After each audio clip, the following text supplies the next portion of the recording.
देखो आम ओडिशा लोक जिते 51टी विधायक को पठे विजु जनता दल आपण आमर परसेंटेज भोट आप जानते आम 41 पॉइंट पाइचु राउंड सी निश्चित भाव में जनादेश 41% आम सपक्ष जाम निश्चित भाव में ओडिशा लोक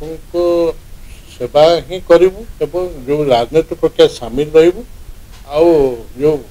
बाउंड्री लाइन बाहर को जीवार प्रश्न उठूना कारण एक नवीन बाबू केवे आम शिखे ना आम निश्चित भाव जो क्षेत्र में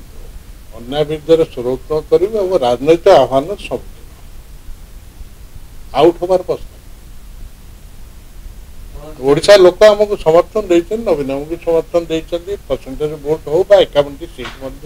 आसी तेणु एत आउट विजु जनता दल रही